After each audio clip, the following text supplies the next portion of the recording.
How to connect Printify to Wix. So hello guys and welcome back to today's video.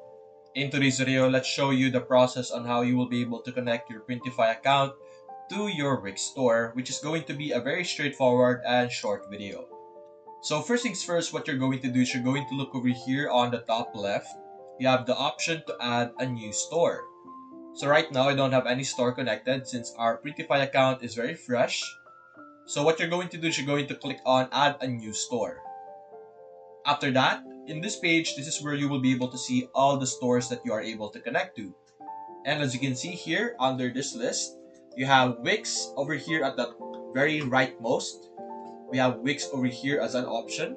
So simply select that and you're basically just going to log into your Wix account over here and select the site that you want to integrate it with, as you can see here.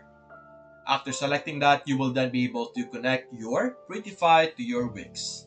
So that's basically it guys. If you enjoyed this video, leave a like and subscribe. Thanks for watching.